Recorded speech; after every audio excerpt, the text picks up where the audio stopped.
नमस्कार दोस्तों, मैं बसंत और आज के इस खास वीडियो में आपका स्वागत है। दोस्तों, पिछली वीडियो में मैंने आपको बताया था कि विकास रजिस्टर वर्जन 2.0 में नए जो संशोधन हुए हैं, जो नए अपडेट्स हुए हैं और उसमें टोला विकास शिविर प्रतिवेदन को कैसे भरा जाएगा। तो उसमें मैंने आपको बताया था राशन कार्ड से संबंधित प्रतिवेदन आप कैसे फिल करेंगे, उसका डाटा कैसे आप यहाँ पे दर्ज करेंगे। लेकिन आज के इस खास वीडियो में हम आपको बताएंगे उज्ज्वला योजना से आच्छादन की रिपोर्ट आप टोला विकास शिविर के प्रतिवेदन में कैसे फिल करेंगे। तो चलिए वीडियो में आपको पूरी जानकारी हम देते हैं। टोटल हम आपको लेके चलते हैं कंप्यूटर के स्क्रीन पे, जहां हम आपको पूरा फॉर्म के साथ फिल करके हम आपको बताएंगे। अब सपोज कीजिए उज्ज्वला योजना से आच्छादन।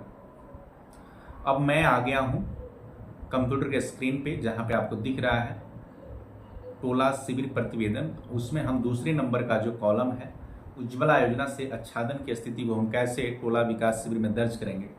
तो दोस्तों देख लीजिए, उज्ज्वला योजना से आच्छादन आप जनरली जानते हैं कि जिस व्यक्ति के पास राशन कार्ड है उसको उज्ज्वला योजना का लाभ मिलता है, अब मिल जाएगा। तो आप उज्ज्वला योजना का विकास रजिस्टर वर्जन 2.0 में ऐसा कोई कॉलम नहीं है, जैसा कि आप सभी जानते हैं। लेकिन राशन कार्ड का कॉलम है, वहां पे आप जानते हैं कि किस किस परिवार में राशन कार्ड है। तो उस परिवारों की एक आप सूची तैयार करेंगे और सूची के आधार पर उनके घर जाएंगे आप और जाके पूछेंगे कि आपका राशन कार्ड तो है, तो क्या आपको गैस सिलेंडर मिला है, प्रधानमंत्री उज्ज्वला योजना का लाभ मिला है। उसमें होता क्या है कि जो महिलाएं 18 वर्ष से अधिक होती हैं तो वो चाहें तो वो महिलाएं चाहें तो उनको उज्ज्वला योजना का लाभ मिल जाता है। महिलाओं को जिसका एज 18 वर्ष से अधिक हुआ है तो उसके परिवार में राशन कार्ड है, तो हो सकता है बहू का नाम भी हो, बहू के सास का भी नाम हो। तो उस परिस्थिति में आप उनसे पूछ लीजिएगा कि आपके परिवार में कितने लोग हैं। तो उस स्थिति में आप उनसे पूछ लीजिएगा कि आपके परिवार में राशन कार्ड है, तो राशन कार्ड के अगेंस्ट में कितने ऐसे लोग हैं जिन्होंने कितने ऐसे महिलाएं हैं जो उज्ज्वला योजना का लाभ ली हैं।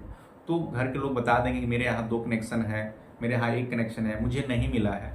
तो जो नहीं मिला है ना, उसको आप चिन्हित कर लीजिएगा। तो मान लीजिए कि विकास रजिस्टर में आपने दर्ज किया है राशन कार्ड की संख्या 50, ठीक है। यहाँ पे आपने 50 दर्ज किया और उसमें से 40 लोगों ने उज्ज्वला योजना का लाभ ले लिया है, तो कितने बचेंगे? 10 बचेंगे। अब 10 क्या करेंगे? 10 के लिए आप आवेदन ले लेंगे उससे। आवेदन जो फॉर्म होगा, आवेदन उससे ले लेंगे। आधार कार्ड, बैंक का पासबुक, उनका फोटोग्राफ, यही आवेदन में आएगा। बाकी एक उज्ज्वला योजना का फॉर्म होता है, तो उनका आवेदन आप ले लेंगे।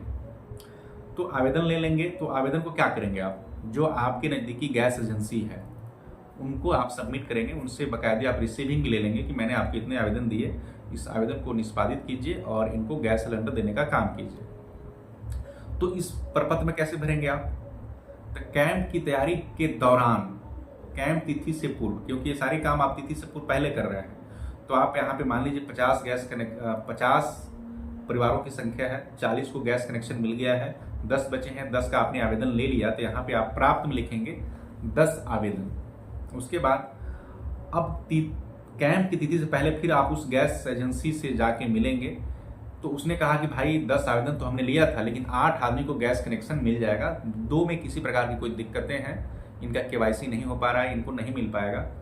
तो निष्पादन की संख्या वहाँ पे 8 हो गई, क्योंकि 8 लोगों को गैस कनेक्शन मिल जाएगा। तो उनको आप गैस कनेक्शन दिलवा दीजिए। गैस की गाड़ी आती है, घर घर आके वो गैस डिलीवरी कर देती है, तो उनको दिलवा दीजिए, उनका फोटोग्राफ वगैरह ले लीजिए। और निष्पादन की संख्या यहाँ पे आप भरेंगे 8, 2 शेष बच गया। अब कैंप की तिथि, अब दूसरा जो कॉलम है कैंप की तिथि में प्राप्त आवेदनों की संख्या। तो जिस दिन कैंप लगेगा उस दिन भी हमारा जो पंचायत की टीम्स है उसमें भी गैस वेंडर को हमने रखा है, तो उस दिन भी वो अपना पूरा डॉक्यूमेंट्स, अपना सिस्टम वगैरह लेकर के हमारे साथ कैंप में मौजूद रहेंगे, शिविर में मौजूद रहेंगे। तो जिस व्यक्ति को गैस का लाभ नहीं मिला है, अगर उस दिन भी वो अगर लेके आता है फॉर्म, तो उसका हम फॉर्म सबमिट कर लेंगे। अगर कोई छूट गया है तो मान लीजिए वहाँ पे हमें 2 आवेदन प्राप्त हुए और गैस वेंडर जो हमारे साथ बैठा है उसने एट द टाइम अपने कंप्यूटर से उसका केवाईसी कर दिया और उसको अप्रूवल दे दिया कि भाई आपको गैस सिलेंडर मिल जाएगा, गैस कनेक्शन मिल जाएगा। तो यहाँ पे हम क्या करेंगे? प्राप्त आवेदन 2 और निष्पादन 2। मान लीजिए कि एक ही निष्पादन हुआ, 2 आवेदन आया और 1 निष्पादन हुआ, तो हम निष्पादन में 1 डालेंगे। अगर 2 कर दिया तो 2 डालेंगे। तो इस प्रकार से आप इस कॉलम को फिल कर लेंगे। उसके बाद जो कॉलम है कुल निष्पादित आवेदनों की संख्या। अब जैसे कि मान लीजिए वहाँ पे हमने 10 में से 7 पास हो गया था, यहाँ पे 2 में से 1 पास हो गया, तो हमारे निष्पादन की संख्या कितना है, यहाँ का निष्पादन और यहाँ का निष्पादन, दोनों निष्पादन को हम क्या करेंगे, जोड़ेंगे। तो जो जोड़ का जो कुल आएगा वहाँ पे हम भर देंगे, कुल निष्पादित आवेदनों की संख्या में वो अंक हम भर लेंगे। उसके बाद कुल लंबित आवेदनों की संख्या, लंबित आवेदनों की संख्या कैसे निकालेंगे, प्राप्त आवेदन माइनस निष्पादन, बचेगा जो शेष उसको जोड़ लेंगे, और फिर कैंप की तिथि में प्राप्त आवेदन और निष्पादन, तो प्राप्त में से निष्पादन घटा लेंगे, जो बचेगा शेष, तो दोनों शेष को हम क्या करेंगे, जोड़ लेंगे। तो जोड़ने के बाद कुल लंबित आवेदनों की संख्या यहाँ हमें प्राप्त हो जाएगा। तो इसी प्रकार से प्रधानमंत्री उज्ज्वला योजना से संबंधित टोला विकास शिविर का जो प्रतिवेदन है हम फिल करेंगे। फिल करने के बाद क्या करेंगे, उसी दिन जब टोला शिविर समाप्त हो जाएगा तो इस पर हस्ताक्षर होगा विकास मित्र का, पंचायत सचिव का, और टोला विकास शिविर के जो प्रभारी होंगे उनका हस्ताक्षर होगा। हस्ताक्षर करने के बाद आप इसका एक जेरॉक्स कॉपी ले लीजिएगा और एक कॉपी प्रखंड विकास पदाधिकारी महोदय को दे दिया जाएगा, और एक जो कॉपी होगा वो शिविर प्रभारी अपने पास रखेंगे। तो जो वीडियो साहब रखेंगे वो जिला पदाधिकारी को भेजेंगे, जिस पे कार्य किया जाएगा कि भाई निष्पादन जो हुआ और जो लंबित है तो उस लंबित को कब तक निष्पादन किया जा रहा है या क्या किया जा रहा है, ये विभागीय काम है, विभाग इस बारे में सोचेगी। और जब ये सब कुछ हो जाएगा तो ये प्रतिवेदन को क्या करेंगे आप, सेम डे में, उसी दिन आप विकास रजिस्टर वर्जन 2.0 पे अपडेट करेंगे और सही सही प्रविष्टि अपडेट करेंगे।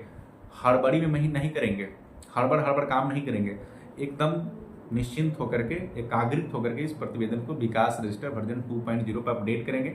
एक बार अपडेट करने के बाद, सबमिट करने के बाद आप इसमें फेरबदल नहीं कर सकते हैं, क्योंकि 3 प्रति तीनों व्यक्ति के पास है। इसलिए इसमें बाद में आप छेड़छाड़ नहीं करेंगे कि आवेदनों की संख्या हम बढ़ा दें, निष्पादन की संख्या घटा दें, बढ़ा दें, इसमें कोई घटाव बढ़ाव आप नहीं करेंगे, क्योंकि ये विकास रजिस्टर वर्जन 2.0 पे अपडेट हो जाएगा। अपडेट होने के बाद उसमें आप कोई कुछ नहीं कर सकता है, इसलिए इसकी सावधानी रखेंगे।